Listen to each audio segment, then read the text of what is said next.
سلام عليك سلام عليك سلام عليكم.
Assalamualaikum warahmatullahi wabarakatuh. Hari ini kita berjumpa kembali di pelajaran agama secara online.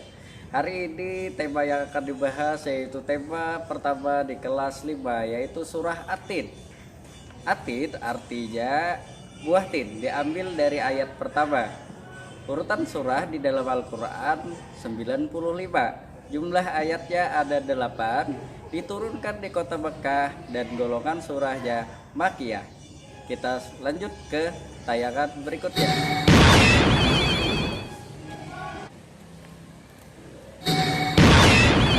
Lanjut kita akan membaca surah At-Tinnya bersama-sama secara selang-seling, ayat dulu baru terjemahnya. Bismillahirrahmanirrahim. Dengan menyebut nama Allah yang Maha Pengasih, Maha Penyayang. Wati diwajaitun, demi buah tin dan buah jaitun. Waturi sidin, dan demi gunung Sinai. Wahadal baladil amin, dan demi negeri yang aman ini. Laqad khalaqnal insana fi ahsani taqwim. Sesungguhnya kami telah menciptakan manusia itu dalam sebaik-baik bentuk. Summa radadnahu asfala safilin. Kemudian kami kembalikan mereka ke tempat serendah-rendahnya. Illal ladzina amanu wa amilus solihati falahum ajrun ghairu mamnun. Kecuali orang yang beriman dan beramal soleh, maka bagi mereka itu balasan pahala yang tiada putus-putusnya. Fama yukadzibuka ba'du biddin. Maka apa yang menyebabkan kamu mendustakan setelah adanya keterangan hari pembalasan? Alaihissallahu biahkamil hakimin. Bukankah Allah adalah hakim yang paling adil?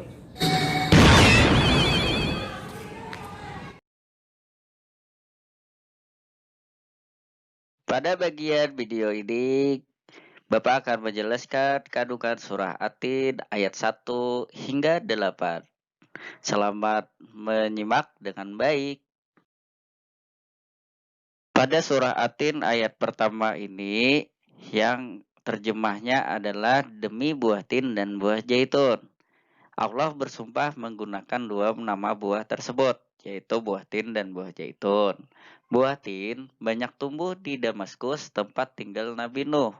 Sedangkan buah zaitun banyak tumbuh di Baitul Maqdis, tempat diutusnya Nabi Isa. Kedua-duanya buah tersebut pastilah sangat banyak manfaatnya bagi kita. Silahkan browsing sendiri untuk menambah wawasan kita terhadap dua buah itu. Sedangkan tambahannya Bapak memperlihatkan di sini tadi ada Baitul Maqdis. Kita banyak kesalahpahaman. Baitul Maqdis itu pada gambar ini ada Masjidil Aqsa itu, dan yang berwarna kubah kuning. Kebanyakan orang-orang Islam banyak yang salah atau keliru, yang mempunyai kubah kuning dikiranya itu Masjidil Aqsa, padahal bukan. Jadi Masjidil Aqsa adalah komplek keseluruhan, sedangkan Masjid Kubah yang berwarna kuning atau Masjid Kubah Batu itu merupakan bagian dari dalam kompleks Masjidil Aqsa. Jadi ya, supaya menambah wawasan kita.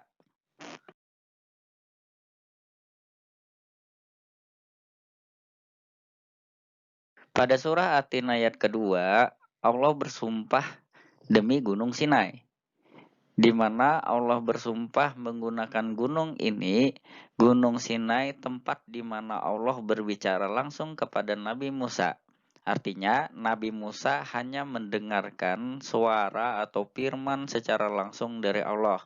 Dengan kata lain, tidak bertatap muka langsung atau bertemu dengan Allah itu sendiri.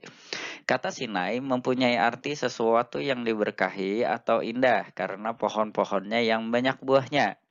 Menurut sumber dari Wikipedia, Gunung Sinai itu letaknya di Semenanjung Sinai di Mesir. Untuk menambah wawasan, silahkan browsing lagi untuk mengenal lebih jauh tentang Gunung Sinai. Pada surah At-Tin ayat ketiga ini Allah bersumpah dengan menggunakan nama kota Mekah, di mana kota Mekah ini merupakan tempat suci. Disitulah Nabi Muhammad dilahirkan dan awal mula Nabi Muhammad diangkat menjadi nabi dan rasul dan memulai dakwahnya di kota Mekah tersebut. Semoga kita mendapatkan rezeki dan berumur panjang, dapat umroh atau naik haji, dan kita dapat mengunjungi kota Makkah itu dan melihat secara langsung kiblat umat Islam yaitu Ka'bah yang berada di Masjidil Haram. Selanjutnya pada surah At-Tin ayat keempat ini Allah menyatakan bahwasanya Allah menciptakan manusia itu dalam sebaik-baik bentuk. Bentuk kita berbeda dengan makhluk-makhluk Allah yang telah diciptakan sebelumnya, seperti bangsa jin, malaikat, hewan, dan tumbuhan. Di samping bentuk yang sempurna dan paling baik, kita disempurnakan lagi diberi akal dan nafsu.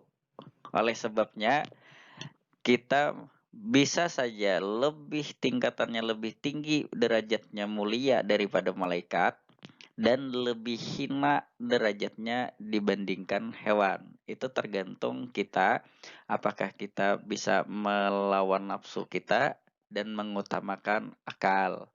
Karena nafsu itu adalah musuh akal. Tetapi kedua-duanya berada di dalam manusia. Itulah yang akan membedakan manusia itu derajatnya lebih mulia daripada malaikat ataupun lebih hina dari hewan. Sehingga barang siapa yang bersabar menghadapi keinginan hawa nafsunya yang membawa kepada kejelekan, niscaya ia akan memetik hasil yang manis dikarenakan akal yang membawanya menuju ke jalan yang lurus atau benar. Pada ayat kelima di dalam surah At-Tin ini Allah menyatakan, kemudian kami kembalikan dia ke tempat yang serendah-rendahnya. Tempat serendah-rendahnya ini ada dua pendapat. Pendapat yang pertama menyatakan tempat serendah-rendahnya itu dapat diartikan kita nanti akan memasuki masa tua dan terkena pikun, kembali ke fase bayi yang badan kita dan panca indera kita akan memiliki keterbatasan dan kita banyak lupa. Pendapat yang kedua, Allah menegaskan bahwa akan memasukkan manusia ke dalam neraka bila jiwa manusia itu dikuasai oleh kejahatan sehingga tersesat, atau dikuasai oleh nafsu kebinatangan yang menyebabkan mereka tidak beriman dan tidak beramal soleh, dan akan dimasukkan ke tempat yang serendah-rendahnya, yaitu neraka. Pada ayat ke-6 surah At-Tin ini Allah menyatakan, kecuali orang-orang yang beriman dan mengerjakan amal soleh, maka baginya pahala yang tiada putus-putusnya. Di sini Allah akan memasukkan orang-orang yang beriman dan beramal soleh tadi masuk ke dalam surga dan menyelamatkannya dari siksa api neraka.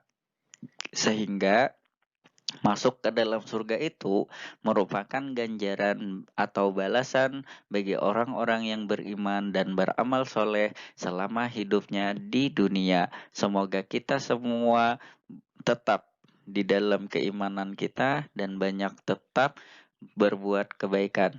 Jadi berlomba-lombalah ke dalam kebaikan selama hidup di dunia ini agar nanti di akhirat kita bisa dimasukkan oleh Allah di tempat mulia yaitu surganya Allah, dan mudah-mudahan kita bisa bertemu langsung melihat Allah Subhanahu wa taala di dalam surga nanti. Amin. Pada ayat ke-7 surah Atin, Allah bertanya, "Maka apakah yang membuatmu mendustakan hari pembalasan sesudah adanya keterangan itu?" Dalam ayat ini, Allah mempertanyakannya kepada orang-orang kafir dan musyrik. Apa yang menyebabkan mereka mendustakan hari pembalasan terhadap amal perbuatan mereka, sedangkan bukti-bukti tentang datangnya hari pembalasan itu sudah sangat jelas.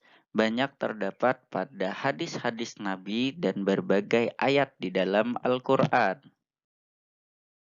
Pada ayat ke-8 surah At-Tin ini, Allah menegaskan dengan sebuah pertanyaan, "Bukankah Allah adalah hakim yang paling adil? Itulah sebabnya Allah menciptakan hari pembalasan bagi manusia, sehingga manusia akan mendapatkan balasan sesuai dengan apa yang telah diusahakannya selama hidup di dunia, baik atau buruk, sehingga nanti mendapatkan ganjaran atau balasan oleh Allah di akhirat nanti, masuk ke dalam surga atau neraka." Keadilan Allah itu sifatnya mutlak, tidak dipengaruhi apapun, bersumber dari pengetahuannya yang luas dan pandangannya yang tak terbatas, sehingga besar atau kecil perbuatan manusia baik atau salah akan mendapatkan keadilan yang seadil-adilnya oleh Allah. Dari penjelasan ayat 1 hingga 8 di dalam surah At-Tin ini dapat kita tarik kesimpulan bahwa jika Allah memuliakan tempat, waktu, dan juga manusia pilihannya untuk menjadi pelajaran berharga bagi orang yang mau menggunakan akalnya, maka menjadi manusia baik yang mengetahui dan bisa mensyukuri kesempurnaan adalah pilihan, bukan paksaan. Namun, pilihan ini akan mendatangkan akibat yang berbeda. Jika iman dan amal yang dipilih, maka Allah menjanjikan balasan yang tak terkira banyak dan baiknya.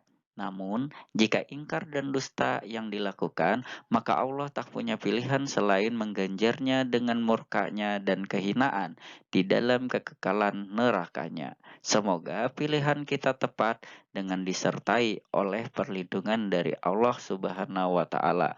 Amin. Ya, demikian pencapaian di materi tema pertama kelas 5 ini surah Atin.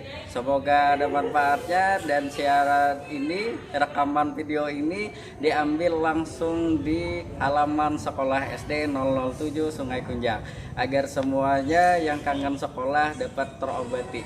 Dan kita semua berdoa semoga masa pandemi ini cepat berakhir dan kita kembali masuk dan berjumpa lagi di sekolah kita tercinta. Demikian, assalamualaikum warahmatullahi wabarakatuh. Innallaha wa malaikatahu yusalluna